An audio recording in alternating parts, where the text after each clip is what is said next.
चलिए मंगलाचरण। तीन भुवन में सार, वीत राग विज्ञानता, शिव स्वरूप शिवकार, नमहु त्रियोग संहारिके। छह ढाला ग्रंथ की अंतिम ढाल पर अपन पहुंच चुके हैं। 12 भावनाओं की चर्चा पांचवी ढाल के आधार से पूरी हुई और उससे पूर्व हमने सम्यक ज्ञान और सम्यक चारित्र का स्वरूप चौथी ढाल में पढ़ा था। लेकिन जो सम्यक चारित्र का स्वरूप हमने पढ़ा वो श्रावकों की मुख्यता से था। उसमें मुनि राजों के जीवन का जो चारित्र है उसकी छटा हमें देखने को नहीं मिली थी। इसलिए मुनिराजों के उस चारित्र का वर्णन जरूरी है जो कि मुक्ति का मार्ग वास्तव में प्रशस्त करता है। आचार्यों ने तो ऐसी बातें लिखी हैं कि संयम का यदि किसी को उपदेश दो तो पहले तो सकल संयम की बात ही सकल संयम के लिए ही प्रेरित करना चाहिए। फिर कोई यदि सकल संयम में के पालन करने में असमर्थता जताता हो तो फिर उसे देश संयम के बारे में बताना चाहिए। इसका कारण ये है क्योंकि सकल संयम जो है वो ही वास्तव में मुक्ति का मार्ग है। आचार्य कुंद कुंद ने कहा कि यदि तुम दुखों से छूटना चाहते हो तो श्रामण्य अंगीकार करो।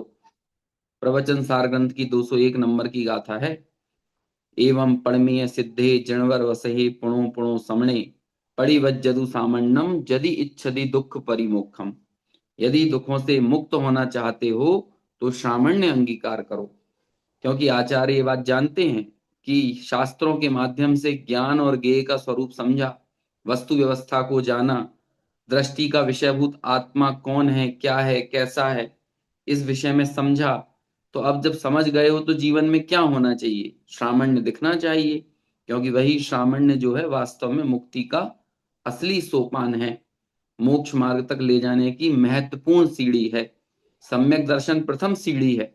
तो हम ये कह सकते हैं कि श्रामण्य दशा इसकी अ, अंतिम सीढ़ी तो क्या कहें, अ, वो सीढ़ी है, वो एलिवेटर लिफ्ट टाइप की है कि जिस श्रामण्य पर यदि ये जीव कदम रखता है तो फिर निश्चित तौर पर श्रेणी चढ़ता हुआ कालांतर में पूर्ण वीतरागी और फिर सर्वज्ञ पद की प्राप्ति करता है। तो ऐसे उस श्रामण्य जीवन का यानी मुनि जीवन का, मुनि राजों का जो चरित्र है, निश्चय चरित्र और व्यवहार चारित्र, उसको बताने वाली ये छठवीं ढाल है। लेकिन इसके अलावा भी बहुत अच्छे छंद इसमें हमें पढ़ने को मिलेंगे। खास तौर से जो मुनि राजों के शुद्धोपयोग का वर्णन है। देखिए आपको यहाँ पे इसकी विषय वस्तु दिख रही है। कुल 15 छंद हैं। पहले से लेकर छठवें छंद तक मुनि राजों के 28 मूलगुण और 3 गुप्तियों की चर्चा कर देंगे। मात्र 6 छंद के भीतर समस्त 28 मूलगुण और 3 गुप्तियां, इतनी चर्चा को समेट दिया है दौलत राम जी ने। जिसके लिए लगभग समझ लीजिए कि एक पूरा अध्याय ही लिखा है तत्वार्थ सूत्र में उमा स्वामी ने। यहां पर तो उससे भी अल्प शब्दों के साथ मुनि राजों का वो व्यवहार चारित्र संपूर्ण हमें समझा दिया। उसी छठवें नंबर के छंद में मुनि राजों का जो साम्य भाव है, जो वीतराग चारित्र जिसको कहते हैं, उसकी भी चर्चा की। पश्चात सातवें छंद में मुनि राज के मुनि दशा में होने वाले 12 तपों की चर्चा है और 10 धर्मों का वर्णन किया गया है। तत्पश्चात 8 से लेकर 11 तक ये वो छंद हैं जिनकी चर्चा अक्सर स्वाध्याय में, शास्त्र सभाओं में होती है। वो छंद हमको 8, 9, 10 और 11, इस छठवीं ढाल के इन 4 छंदों में वो बहुत ही मंगलकारी और बहुत मनोरम छंद हमें पढ़ने को मिलेंगे। 12वें और 13वें छंद में सिद्ध दशा का वर्णन है और अंतिम जो 2 छंद हैं वो जगत के समस्त जीवों के लिए।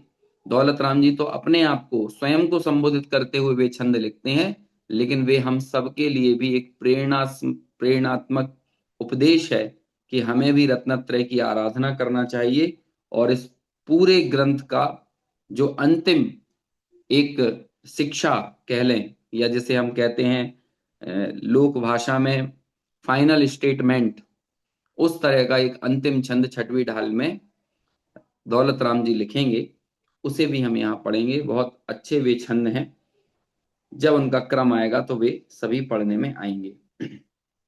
देखो, पहले सम्यक चारित्र के संबंध में ये बात हमें स्पष्ट रखना है कि व्यवहार चारित्र ऐसा कभी नहीं होता कि पहले जीवन में व्यवहार चारित्र हो और फिर हम निश्चय चारित्र को अपनाएं, ऐसा नहीं होता है। बल्कि निश्चय चारित्र के साथ रहने वाली राग परिणति, जो कि विभिन्न क्रियाओं रूप से जीवन में देखने को मिलती हैं, वही व्यवहार सम्यक चारित्र कहलाता है। निश्चय सम्यक चारित्र तो आत्मलीनता रूप है। यदि आत्मलीनता ना हो तो कोई भी क्रिया कर लो, किसी भी तरह का व्रत तप आदि का पालन कर लो, मूल गुणों का पालन कर लो, लेकिन उसे व्यवहार सम्यक चारित्र ऐसी संज्ञा नहीं मिलती है ना। तो आत्मलीनता के साथ यानी वीतराग चारित्र के साथ वर्तने वाले राग को ही, शुभ राग को ही व्यवहार चारित्र कहा जाता है।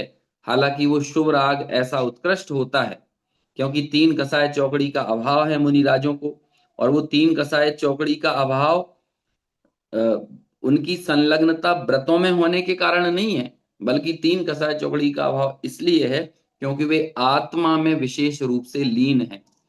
उस आत्मलीनता का प्रतीक है तीन कसाय चौकड़ी का जाना।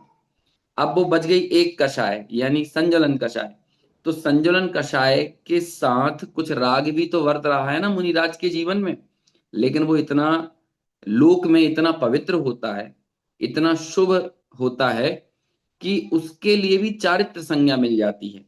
वास्तव में राग कभी चारित्र नहीं होता, लेकिन ये उपचार की भाषा है। जैसे कि शकर के साथ स्टील का डिब्बा हो तो उसे भी शकर का डिब्बा कहने लगते हैं, है ना। घी के घड़े को, मिट्टी के घड़े को घी का घड़ा कहने लगते हैं। तो मूल वस्तु के साथ जो संयोगी चीजें रहती हैं उन्हें भी वैसा ही संबोधन दिया जाने लगता है। ऐसे ही निश्चय चारित्र के साथ जो शुभ राग पाया जाता है और उस शुभ राग में होने वाले 28 मूलगुण आदि ये जो आचरण है उसको भी व्यवहार चारित्र, व्यवहार सम्यक चारित्र ऐसी संज्ञा प्राप्त होती है। लेकिन कमाल की बात है, यदि सम्यक दर्शन ना हो, आत्मलीनता ना हो, तो उन 28 मूल गुणों को बाल तप कहा जाता है।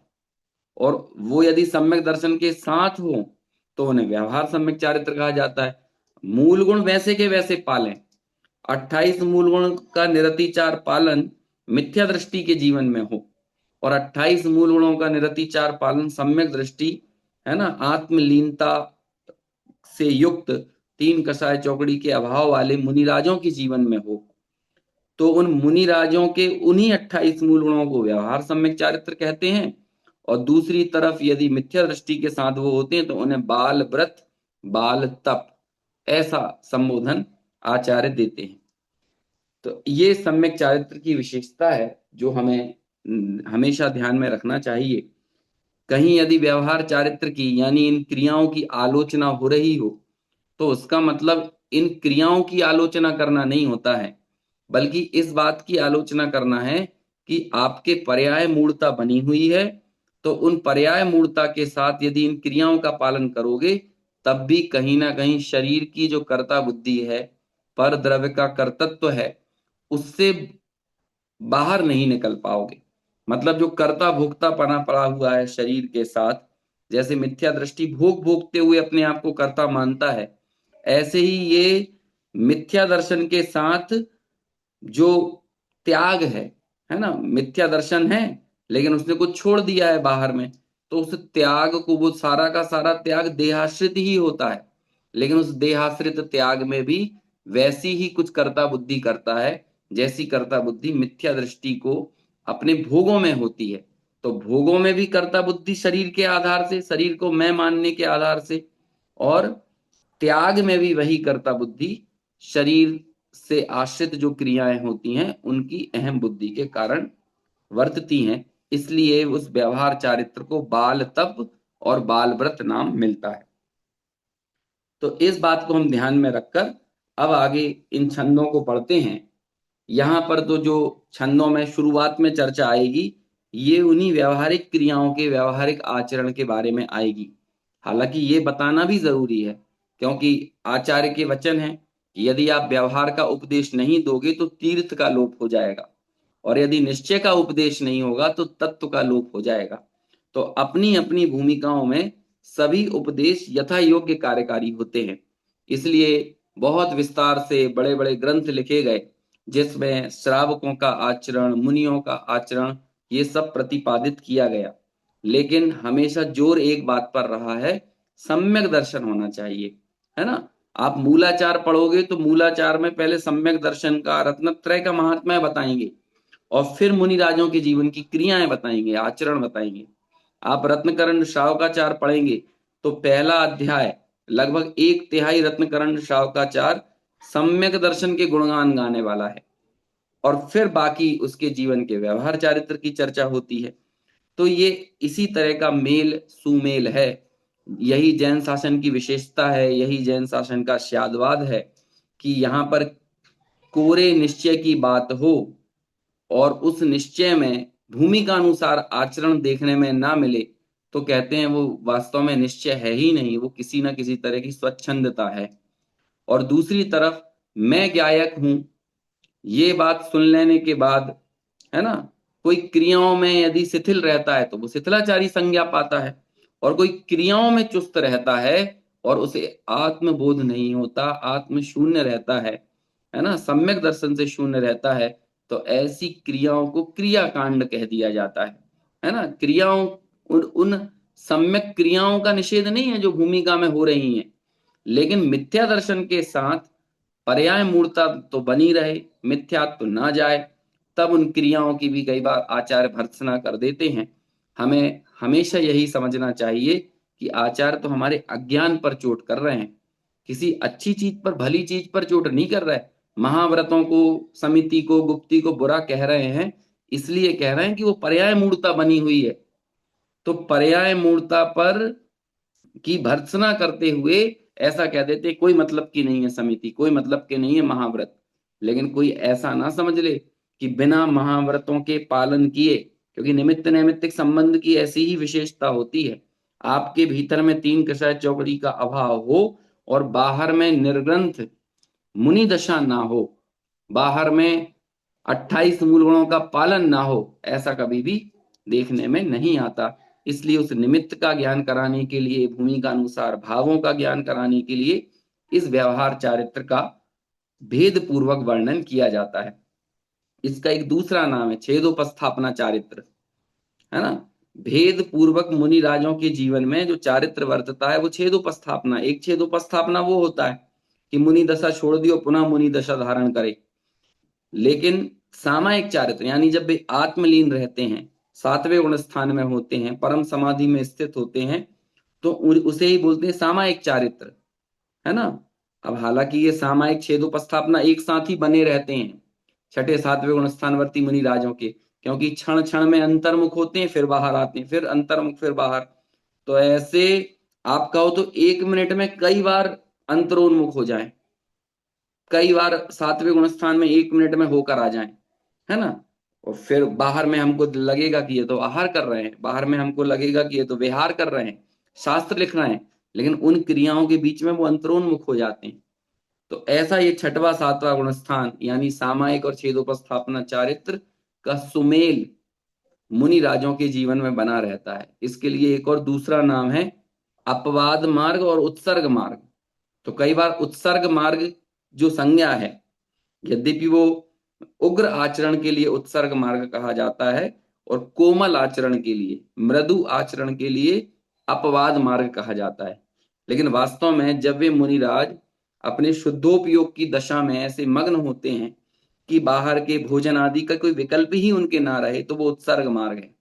लेकिन जब उन्हें वो विकल्प आए तो वे अपने मृदु आचरण मतलब नीचे आचरण में आकर आहार आदि क्रियाओं के लिए जाते हैं, है ना। और भी दूसरे जो मुनि जीवन के योग्य आहार निहार आदि शरीर संचालन की जो क्रियाएं हैं, जब वो करते देखे जाते हैं तो उसे अपवाद मार्ग कहते हैं, और दोनों का ही ज्ञान शास्त्रों में करवाया जाता है। तो ऐसे हम यहाँ पर निश्चय चारित्र के स्वरूप को अपने दिमाग में रखते हुए व्यवहार चारित्र की चर्चा अगले 5-6 छंदों में करेंगे, है ना। लेकिन हमेशा ध्यान ये रखना है कि ये चर्चा हो तो रही है, लेकिन भीतर में आत्मलीनता रूप निश्चय चारित्र है ना। उसके साथ ये व्यवहार चारित्र भी मुनि राजों के जीवन में है। चूंकि निश्चय चारित्र है, इसलिए व्यवहार चारित्र को भी मोक्ष मार्ग कह देते हैं।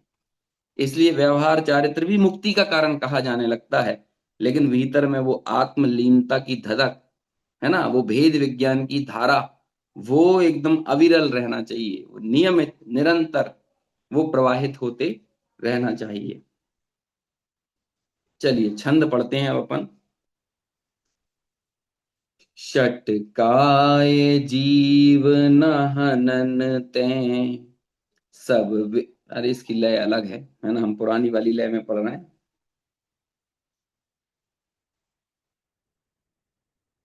क्या ऐसी होगी?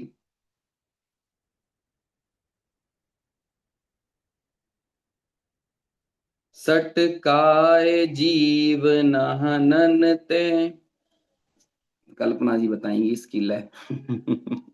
है ना। अभी देखो एकदम से गद्य में चर्चा चल रही थी ना, तो इसलिए मेरे दिमाग से उसकी लय निकल गई।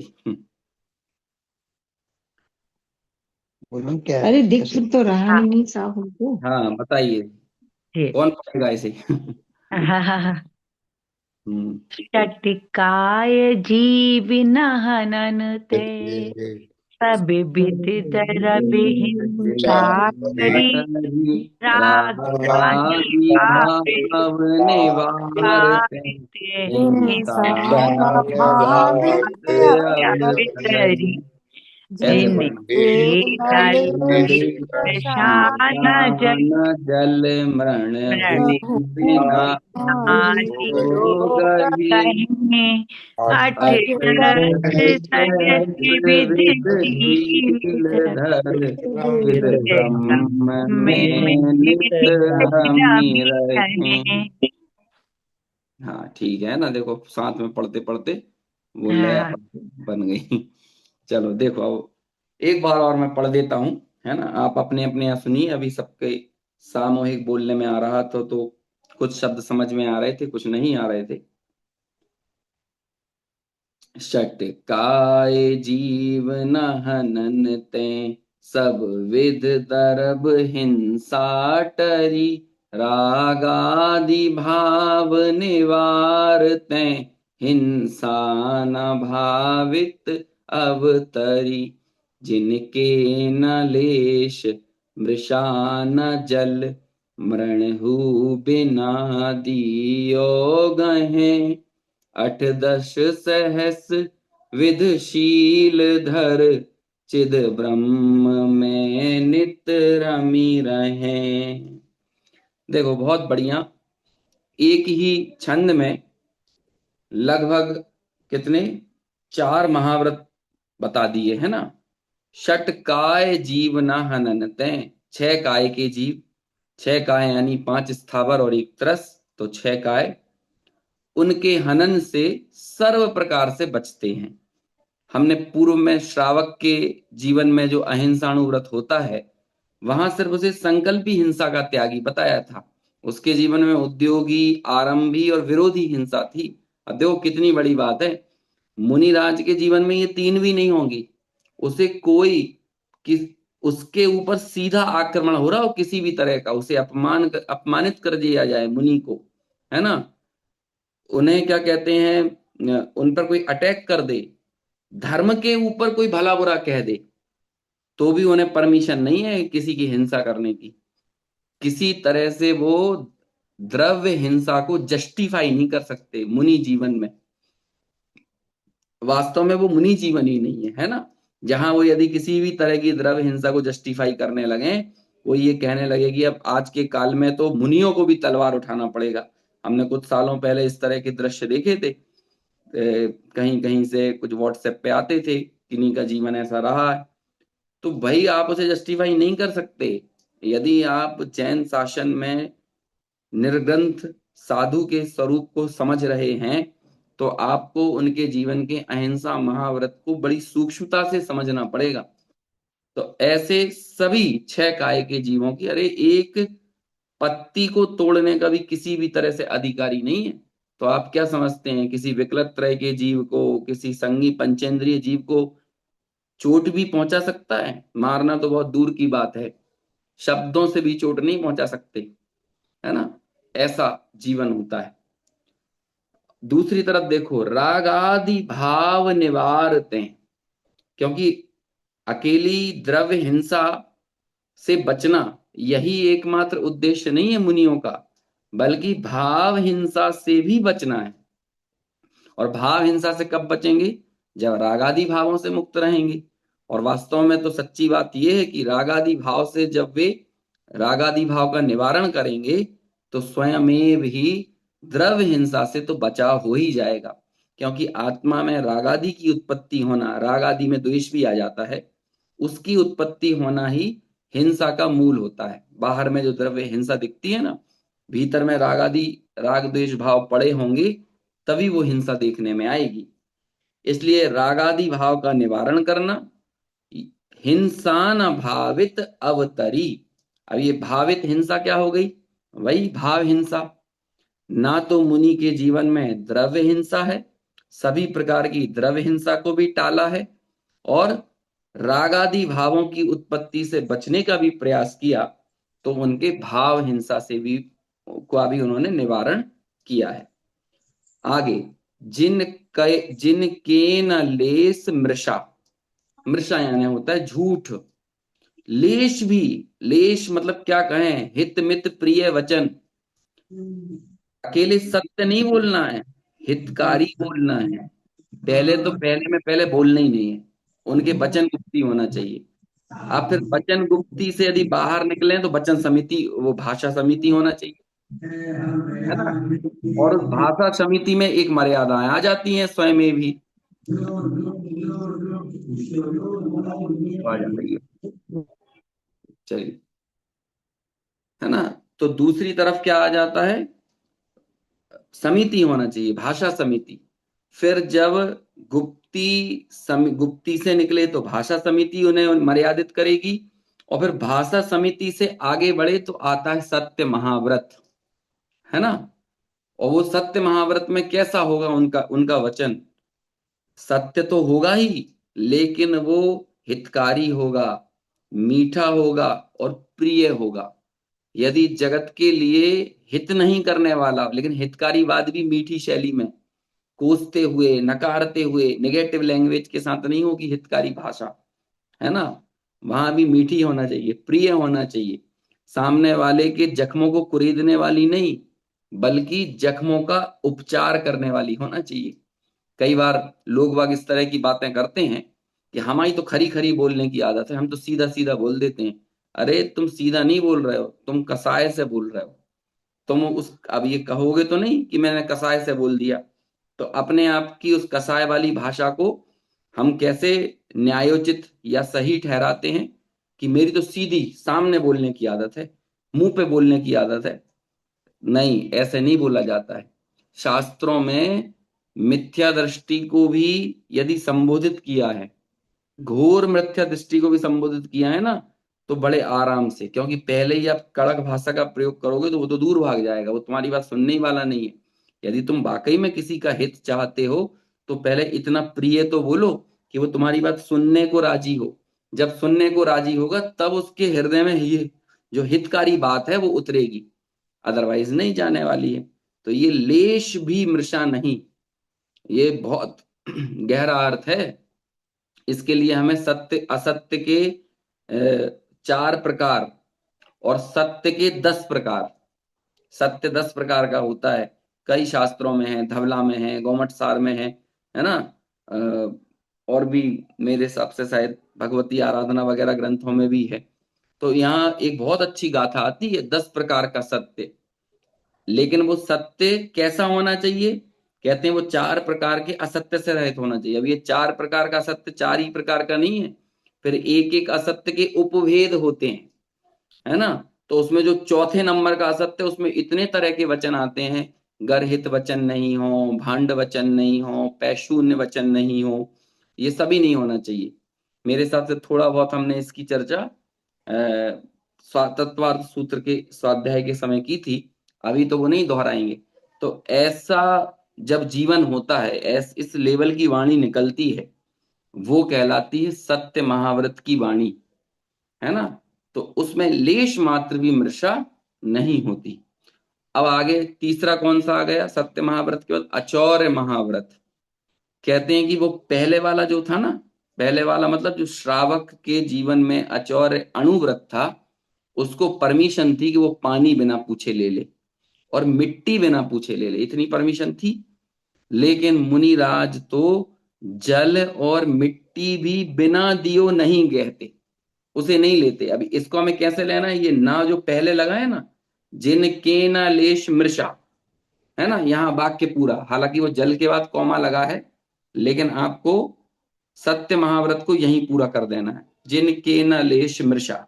ठीक है, फिर आगे बढ़ते हैं।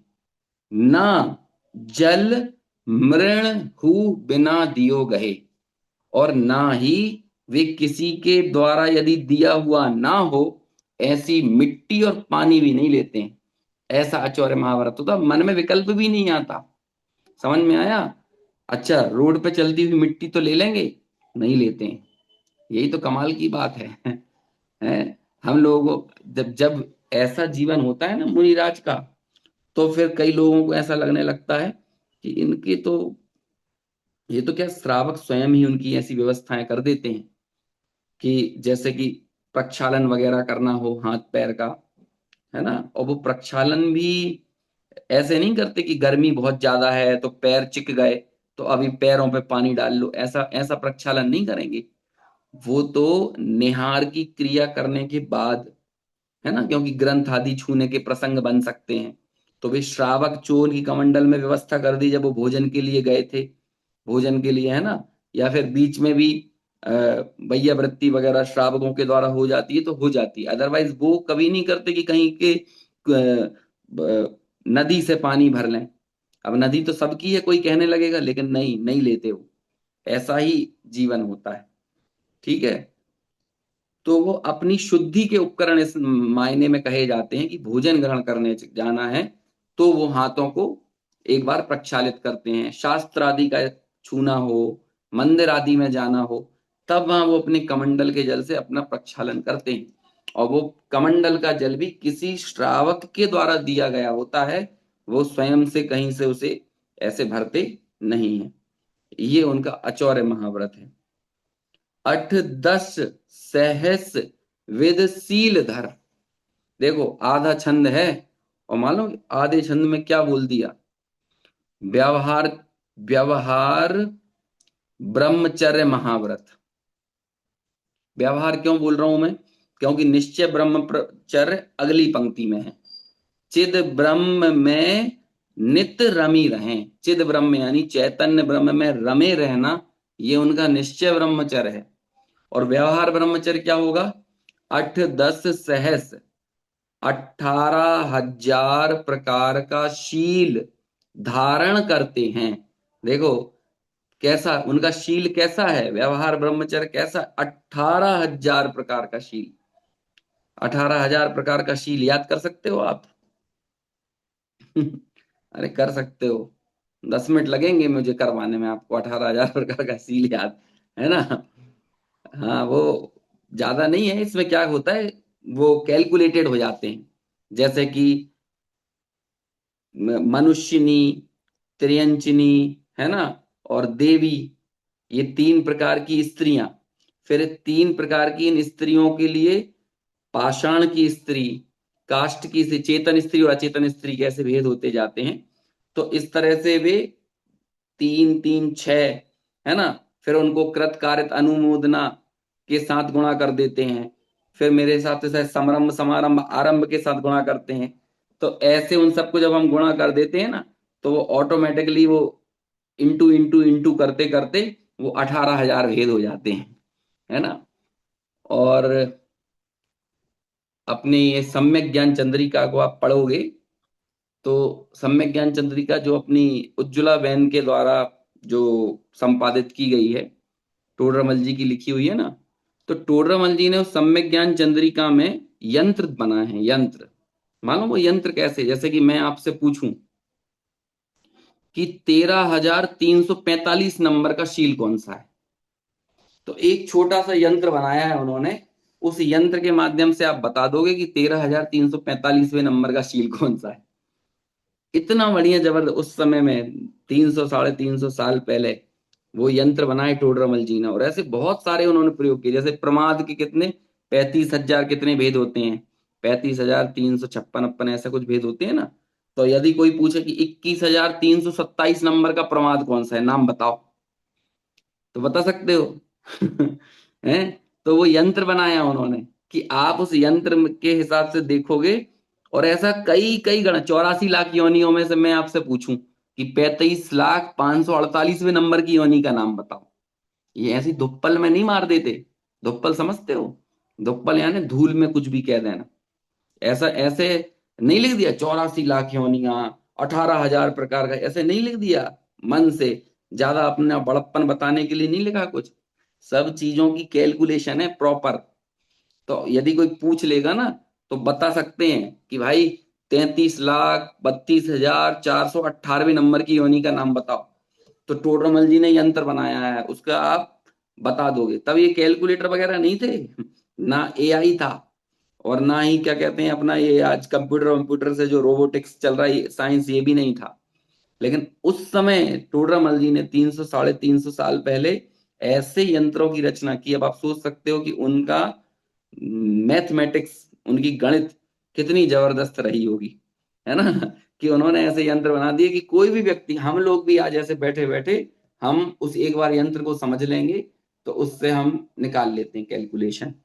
इस नंबर की का सील कौन सा है, इस नंबर का प्रमाद कौन सा है, इस नंबर की योनि कौन सी, ऐसे लाखों लाखों करोड़ों करोड़ों की संख्या का पर्टिकुलर नंबर आप निकाल सकते हो। ऐसा बड़ा सुंदर यंत्र है। तो ऐसे ही वो 18,000 प्रकार का शील, मुझे एक बार देखना पड़ेगा उस कैलकुलेशन को आपको बताने के लिए, तो 10 मिनट लगेंगे और मैं 18,000 प्रकार का सील आपको याद करवा सकता हूँ। हालांकि अगली क्लास में आप भूल भी जाओगे, क्योंकि आप उसे रिपीट नहीं करोगे तो भूल जाओगे, है ना? जैसे कि जब हम आसान आसान चीजें भूल जाते हैं, तो फिर तो 18,000 प्रकार का सील वो तो थोड़ा ट्रिकी है। नॉर्मल चीजों की कंपैरिजन में तो थोड़ा सा ट्रिकी होगा ना, वो कठिन होगा। तो इसलिए निरंतर सतत अभ्यास करो, तो चीजें क्षयोपशम में बनी रहती हैं। क्षयोपशम में बनी रहेंगी तो विचार में आएंगी, और विचार में रहेंगी तो तत्व ज्ञान निर्मल होगा। तत्व ज्ञान की निर्मलता वो साविकल्प स्वसंवेदन कहलाता है। और साविकल्प स्वसंवेदन ही कारण बनता है निर्विकल्प स्वसंवेदन का। इसलिए ये पूरी एक कड़ी जुड़ती है। समझ में आया ना? इसलिए ये श्रुत का जो अभ्यास होता है, ये कभी ऐसा निरर्थक नहीं है। आचार्यों ने 84 84 पाहुड़ लिखे, फिर टीकाकारों ने सैकड़ों पेजों की टीकाएं लिखी। तो वो ऐसे ही थोड़ी लिख रहे थे अपना नाम बताने के लिए, नाम तो वो लिखते तक नहीं थे। इतने मोटे मोटे ग्रंथ लिख देते थे, उसमें अपना नाम लिखना जरूरी नहीं समझते थे। वो तो सिर्फ ये चाहते थे कि इन शास्त्रों के माध्यम से गौण रूप से उनको ये भावना रहती थी कि जगत के जीवों तक भी ये जिनवाणी का प्रसार हो। और मुख्य रूप से उनकी भावना ये रहती थी कि इस जो लिख रहे हैं ना वो, इसके माध्यम से उनके भीतर संशय विपर्य अनध्यवसाय है तो नहीं, जन्म भी ना हो जाए, कोई डाउट ना रहे किसी तरह का। और जब संशय विपर्य अनध्यवसाय का अभाव होता है, वही तो सम्यक ज्ञान है। सम्यक ज्ञान और क्या है? तो बस सम्यक ज्ञान बना रहे, सम्यक ज्ञान वृद्धिंगत हो, और यही सम्यक ज्ञान केवल ज्ञान में परिणत हो। तो शास्त्रादि लेखन का भी यही एकमात्र उद्देश्य मुनि राजों का, आचार्यों का, विद्वानों का होता है ना? बहुत अच्छा टोडरमल जी ने लिखा है कि इस तत्व अभ्यास के निमित्त कभी वो शास्त्र पढ़ता है, कभी शास्त्र पढ़ाता है, कभी सुनता है, कभी अकेले में विचार करने लगता है, इत्यादि प्रकार से बहुत बहुत प्रकार से प्रवर्तता है। शास्त्र में जो उपदेश दिया उस उपदेश में बहुत प्रकार से प्रवर्तता है। तो फिर पूछा कि क्यों प्रवर्तता है, क्यों वही वही बात, वही वही बात, वही वही बात, क्यों वही वही बातें करता है? अरे क्योंकि इसे अपना कार्य करने का हर्ष बहुत है। ये अपना काम करना चाहता है, ये आत्म कल्याण, ये सम्यक ज्ञान, ये आत्महित, आत्मरुचि, ये उसे अपना काम लगता है। समझ में आया? बिटिया की शादी होना हो घर में, 28 29 साल की उम्र हो रही हो, तो फिर बोलो माता पिता को 24 घंटे क्या लगेगा, कोई भी मेहमान आए क्या बात करेंगे, क्या बात करेंगे। है फोन पे भी वही बात, अकेले में खाना बना रहे हैं तो भी वही सोचना है, अभी उनके यहाँ देखने जाना है, फलानी पत्रिका में नाम दे देना है, फलानी वेबसाइट पे दे देना है बायोडेटा, और पता नहीं क्या क्या यही चलता रहता है कि नहीं। वो तो क्षणिक कार्य है आपका, उससे कोई गारंटी नहीं है कि आप उस विकल्प की पूर्ति कर दोगे तो सुखी हो जाओगे।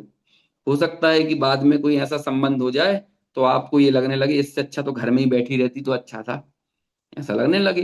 है ना, कई बार ऐसा बोलते हैं ना कि बाल बच्चे गलत निकल जाते हैं, बिल्कुल माँ बाप का नाम खराब कर देते हैं, तो उन्हें लगने लगता है इससे अच्छा तो होते ही ना, तो बढ़िया था। तो आपको जो विकल्प सांसारिक भूमिका में किसी समय ऐसा लगता है कि ये विकल्प पूरा हो जाए, लेकिन गारंटी नहीं है उस विकल्प के पूरा होने से आप सुखी हो जाओगे। लेकिन ये साविकल्प स्वसंवेदन ऐसा है जो गारंटी से आपको निर्विकल्प स्वसंवेदन में जाएगा, लेके जाएगा। तो बोलो इसे करने का उसे हर्ष नहीं होगा, आनंद नहीं होगा। तो इस आनंद के निमित्त से ये शास्त्र का अभ्यास निरंतर चलता है।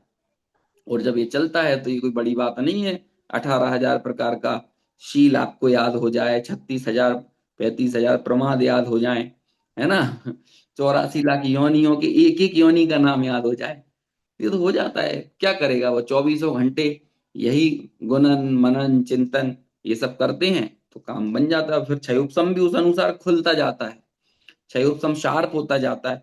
क्यों? क्योंकि जो ज्ञानावरणी कर्म है तत्संबंधी विषय के ऊपर, तो वो स्वावरण क्षयोपम उस ज्ञानावरण कर्म का तत्संबंधी क्षयोपम होता है, तो वो निखरता चला जाता है। और ऐसे ही तो आगे जाके भी मुनिराज द्वादशांग के पाठी हो जाते हैं। द्वाद द्वादशांग के पाठी पढ़ पढ़ कर ही नहीं होते हैं, बल्कि वो जो थोड़ा बहुत पढ़ा होता है ना, जो थोड़ा बहुत गुरु परंपरा से शास्त्र परंपरा से उनके पास होता है, उसके निरंतर मनन चिंतन घोलन, इसी से वो ऐसा निखरता चला जाता है कि वो एक रिद्धि प्रकट होती है, क्योंकि रिद्धि है द्वादशांग का पाठी होना। आप किताबें पढ़ पढ़ के द्वादशांग के पाठी नहीं हो सकते, बल्कि जितना तत्व आपके पास अभी उपलब्ध है ना, उसका चिंतन मनन करते करते ही भीतर में मग्नता बढ़ती है, वीतरागता बढ़ती है, बाहर में संयम होता है, और ज्ञान का उघाड़ इस तरह से निखरता चला जाता है। तो ऐसा 18,000 प्रकार का शील वे धारण करते हैं। फिर भी मैं कोशिश करूंगा कल आपको याद कराने की, है ना, 10 मिनट में बताऊंगा 18,000 प्रकार का शील कैसा होता है। ऐसे वे मुनिराज चिद ब्रह्म में लीन रहते हैं। देखो इसको तीन भागों में यहां पर बांट, तीन चार भागों में इसको अर्थ को बांटा है। पहला, द्रव्य हिंसा नहीं मुनिराजों के, छह काय के जीवों को घात न करने के भाव से सर्व प्रकार की द्रव्य हिंसा से दूर हो गए। भाव हिंसा नहीं है, राग देश काम क्रोध मान माया लोभ आदि भावों को दूर करने से भाव हिंसा भी उन्हें नहीं रहती। झूठ नहीं है, उन मुनियों को किंचित झूठ नहीं होता। जल और तिनका भी दिए बिना ग्रहण नहीं करते, और 18,000 प्रकार के शील को धारण करके चैतन्य स्वरूप में नित्य लीन रहते हैं। इस तरह से ये चार महाव्रतों की चर्चा इस छंद में आई है। निश्चय सम्यक दर्शन ज्ञान पूर्वक स्वरूप में निरंतर एकाग्रता पूर्वक रमण करना ही मुनिपना है। ये ओवरऑल उनके 28 मूल गुण होते हैं, जिनका हम क्रम क्रम से अभी पठन करेंगे आगे आगे के छंदों में। जैसे 5 महाव्रत, 5 समिति, 5 इंद्रिय विजय, 6 आवश्यक और 7 शेष गुण, ऐसे 28 मूल गुण होते हैं। है ना, 5 आपको याद करना हो तो ऐसे कर लो, 5 6 7। 5 3 बार आता है, 6 एक बार आता है और 7 एक बार। महाव्रत समिति इंद्रिय विजय 5 5, आवश्यक 6, और अन्य गुण शेष गुण वो 7। तो इस तरह से इन 28 मुर्गों को हम बंटवारा कर सकते हैं। 5 पापों का पूर्ण रूप से मन वचन काया से और कृत कार्य अनुमोदना से त्याग करना वो महाव्रत कहलाता है। अहिंसा महाव्रत, सत्य महाव्रत, अचौर्य महाव्रत, ब्रह्मचर्य महाव्रत और परिग्रह त्याग महाव्रत अथवा अपरिग्रह महाव्रत, ये भी 5 महाव्रत हैं। अहिंसा महाव्रत सरल भाषा में सर्व प्रकार से द्रव्य हिंसा और भाव हिंसा का त्याग अहिंसा महाव्रत कहलाता है। सत्य महाव्रत, स्थूल या सूक्ष्म ऐसे दोनों प्रकार के झूठ वे नहीं बोलते हैं। अचौर्य महाव्रत, सूक्ष्म और स्थूल किसी भी प्रकार की चोरी नहीं करना, वो अचौर्य महाव्रत है ना। फिर यहाँ पर दो भागों में अहिंसा महाव्रत को बांट दिया, जो हम चर्चा कर रहे थे, द्रव्य हिंसा और भाव हिंसा की। अभी देखो एक बहुत अच्छी चर्चा है ये अपने पुरुषार्थ सिद्धियों में पाए में आई है। हिंसा दो तरह की कही, एक आविरमण रूप और एक परिणमन रूप। अभी आविरमण रूप हिंसा क्या होती है कि किसी जीव की हिंसा नहीं करना, लेकिन उसका त्याग भी नहीं करना, मतलब नियम नहीं लेना। आपके मन में अभिप्राय में या इस तरह की वासना पड़ी हुई है कि अरे अब हमसे तो ये नहीं हो पाएगा, हम रात्रि भोजन नहीं छोड़ पाएंगे, तो अब भले रात में भोजन नहीं करो। यदि आप रात्रि भोजन करोगे तो वो कहलाएगी परिणमन रूप हिंसा, और नहीं करोगे तो क्या कहलाएगी, लेकिन नियम भी नहीं है, कर भी नहीं रहे, लेकिन नियम भी नहीं है, व्रत भी नहीं है, अंदर में त्याग नहीं है, मन में ये सोच रहा है ठीक है मौका पड़ेगा तो ले लेंगे, तो इसे कहते हैं आविरमण रूप, है ना। और ये आविरमण रूप हिंसा बड़ी खतरनाक होती है, इसीलिए जब बीतरागता बढ़ती है, निज स्वरूप में मग्नता बढ़ती है, तो क्रमशः जीव उत्तरोत्तर व्रतों की तरफ पलायन होता है ना। प्रथम भूमिका में श्रावक जीवन में प्रतिमा अणुव्रत आदि का धारण करता है, और जब आगे बढ़ता है और लीनता विशेष होती है, तीन कषाय चौकड़ी का अभाव होता है, तो उसके जीवन में महाव्रत आदि आते हैं। तो ये अविरमण रूप हिंसा से बचने के लिए है। अच्छा, इस पूरे विश्व में हम कितने जीवों का घात कर पाएंगे, अपने जीवन में कितनों का, आप जहां रहते हो उतने जीवों की तो घात होगा आपसे, लेकिन त्याग नहीं होने से पूरे विश्व के जीव मात्र के त्याग, वो हिंसा का पाप लगता है, अविरमण रूप हिंसा। इसलिए जो बन पड़े वैसा नियम लेना चाहिए, नियम लेने की आदत डालना चाहिए, है ना।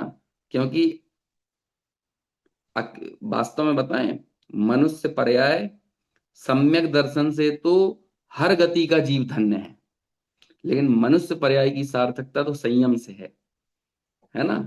क्योंकि त्रियंच गति का जीव भी ले सकता है सम्यक, नरक गति का और ज्यादा जीव वहीं के लेते हैं, नरक के, त्रियंच के और देव, है ना। मनुष्यों की तुलना में सारे बहुत बहुत हैं। लेकिन दूसरी तरफ यदि हम देखें, मनुष्य गति में सम्यक हो गया, अच्छी बात है, होना ही चाहिए। सम्यक के बिना तो संयम का सवाल ही पैदा नहीं होता। यदि आप संयम की बात कर रहे हो तो वो तो हम ये मान के चलते हैं कि बाय डिफॉल्ट सम्यक तो है, तब आप संयम की बात करने के अधिकारी हो। लेकिन जीवन में हम सिर्फ सम्यक तक सीमित थोड़ी रहेगा आत्मार्थी, वो तो संयम की ओर आगे बढ़ेगा, है ना। एक लाइन, छोटी सी लाइन ये है कि यदि आपके जीवन में संयम नहीं है तो ये कदाचित चारित्र मोहनीय कर्म हो सकता है, लेकिन आपको संयम अच्छा नहीं लगता तो ये दर्शन मोहनीय का चिन्ह है। समझ में आई बात, संयम नहीं है आपके जीवन में, कोई बात नहीं, ठीक है, लेकिन आपको लगता है कि संयम तो होना ही चाहिए, उसके प्रति एक क्या कहें, उसके प्रति एक चाहना है, भावना है, तो ठीक है, आप किसी कारणवश चारित्र मोह कारण नहीं कर पा रहे हैं, लेकिन आपको वो लगता ही नहीं है अच्छा, उस वो कष्टकारी आप मानते हो, दुखद मानते हो, तो वो तो दर्शन मोह का चिन्ह है, वो संवर्त संबंधी भूल है। समझ में आया ना। इंदिरा जी कुछ पूछ रही हैं, इसीलिए हाथ रेस किया है क्या। चलो मैं आपको अनम्यूट करता हूँ।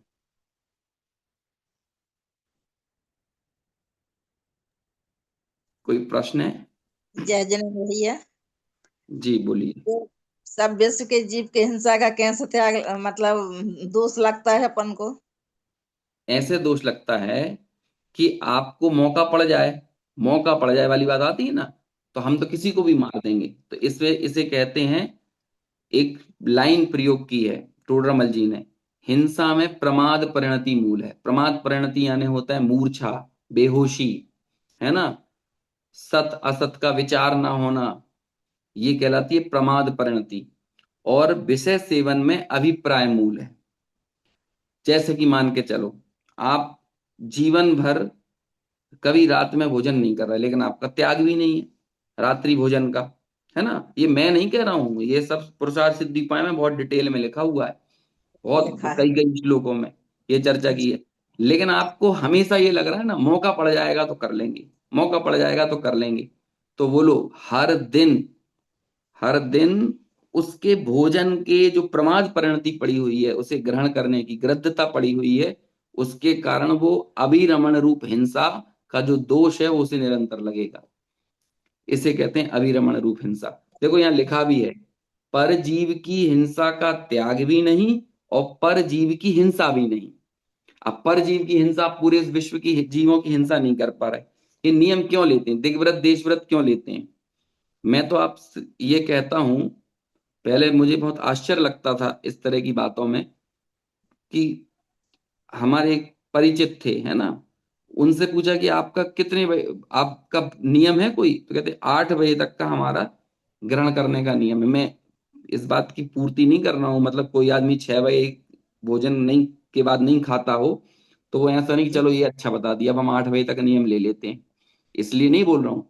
लेकिन सामने वाले ने अपने को किसी भी वजह से सीमित किया कि भाई मुझे ऑफिस से आने में, दुकान से आने में इतना टाइम लगता है, तो 8 बजे की एक मर्यादा तो बनाई। और हमें उत्तरोत्तर आगे बढ़ाना चाहिए। हमें किसी दूसरे व्यक्ति के आचरण में कहीं कोई ढील है तो हमें उसको नहीं अपनाना है, बल्कि हमें अपने जीवन के आचरण को और अपनी भूमिका को देखते हुए ऊपर की तरफ उठना है। टोडरमल जी ने लिखा ना, उपदेश तो हमेशा ऊपर चढ़ने का दिया जाता है, आगे बढ़ने का दिया जाता है। और आप किसी को देख के नीचे गिरोगे तो ऐसा थोड़ी जन शासन का उपदेश होगा। तो नियम लो। हम कह रहे हैं कि 500 साड़ी का नियम लो, हो जीवन में पहनोगे नहीं 10-50 साड़ी, लेकिन 500 साड़ी का भी नियम नहीं ले पा रहे। क्यों नहीं ले पा रहे? इसका मतलब मन में तो पड़ा हुआ है, बदल बदल के दिन में 3 बदलें, कोई पहनाने वाला भी आ जाए, है ना, तो हमें, तो ये तो सबसे अच्छी बात होगी, तो इसलिए नहीं ले पा रहे हैं। तो इसे ये बोलते जैसे हैं नियम अभिप्राय की वासना, बोलते हैं इसे, है ना। है, जैसे नियम हैंगे। वह हिंसा की पूछा तो किसके मतलब जीवों की हिंसा का कैसा त्याग मतलब दोष लगता है। बस ऐसे ही लगता है, क्योंकि उसके मन में ये बात पड़ी रहती है, मौका पड़ेगा तो हम तो किसी को भी क्या कहते हैं, मार देंगे। कई मेरे एक पहचान के थे, वो कहते हम बहुत कट्टर शाकाहारी हैं, लेकिन वो एक बात बोलते थे, लेकिन कभी मौका मिल जाएगा कि हमारे पास कुछ खाने के लिए बचेगा नहीं और एकमात्र ऑप्शन हमें नॉन वेज खाना ही रहेगा, तो क्या करेंगे? फिर तो खाएंगे। कहने लगे उसे, वो यहां तक कहता था वो आदमी कि ऐसे में तो इंसान को मारने की नौबत आ जाए तो उसको भी मार के खा लेंगे, जब अपने प्राणों पे बात आ गई है। तो अब बताओ, भले वो शाकाहारी अपने आप को भी वर्तमान परिस्थितियों में कह रहा है, लेकिन अंदर में तो वासना पड़ी है ना, मौका पड़ने पे तो किसी को भी मार देंगे। और छठवें काल के नजदीक पहुंचने पे क्या होगा? यही तो होगा कि माँ अपने बेटे को मार देगी। क्यों? क्योंकि परिणामों में इतनी व्यग्रता आ जाएगी, इतना क्लेश आ जाएगा कि वो फिर कोई विचार करने वाला नहीं है। फिर उसे इतने क्रूर परिणाम होंगे कि इन क्रूर परिणामों में हिंसा, अहिंसा, इन सब का कोई विचार रहने वाला है? कुछ नहीं रहेगा। और वास्तव में बुरा काल बाह्य परिस्थितियों से नहीं कहलाता, कषायों की तीव्रता से ही काल बुरा कहलाता है। कोई के आज इस इतने क्रूर क्रूर परिणाम आज है ना, तो वो आज छठवें काल में जी रहा है। क्योंकि छठवां काल बुरा क्यों है? क्रूर परिणामों के कारण, तीव्र कषायों के कारण, परिस्थितियों के कारण नहीं। परिस्थितियां तो बाहर ही हैं, लेकिन भीतर के क्रूर, हम अपने परिणामों से, कषायों से दुखी होते हैं। टोडरमल जी ने लिखा, जिन्हें दुखी नहीं होना हो वो इच्छा नहीं करें, वो कषाय ना करें। बस ये है सुख और दुख का एकमात्र कारण। चलो खैर, अभी अपना समय हो गया है, अभी इन सब विषयों को छेड़ दो तो बहुत लंबी चर्चा निकल जाती है। तो ऐसी ये दो तरह की हिंसा है। परिणमन रूप में तो परजीव का घात होता है, तो वो परिणमन रूप कहलाती है। अविरमण में हिंसा तो नहीं हो रही, लेकिन त्याग भी नहीं है। विशेष, मुनिराज अविरमण रूप, परिणमन रूप दोनों प्रकार की हिंसा के त्यागी होते हैं। मुनिराज सावधानी पूर्वक चलते हैं तो जीव घात होने पर भी हिंसा नहीं। श्रावक असावधानी पूर्वक कार्य करता है, उस समय जीव घात ना हो तब भी हिंसा कहलाती है ना। इसके लिए एक गाथा है, प्राणी मरे या ना मरे, हिंसा अयत्नाचार से, तब बंध होता है नहीं, जब रहें यत्नाचार से। आप यत्नाचार से रहते हो तो जीव का घात होने पे भी बंध नहीं होता, और यत्नाचार से नहीं रहते, शिथिलाचार से रहते हो तो जीव नहीं मरने पे भी बंध होता है, हिंसा लगती है। चलिए, अभी यही अपन पूरा करते हैं, जनवाणी स्तुति पढ़ेंगे सीधे। निज निधि निज में बताई, यह अनंत उपकार है। उसके लिए जिन वाणी माँ को वंदना शतवार है, वंदना शतवार है। जय जिनेन्द्र।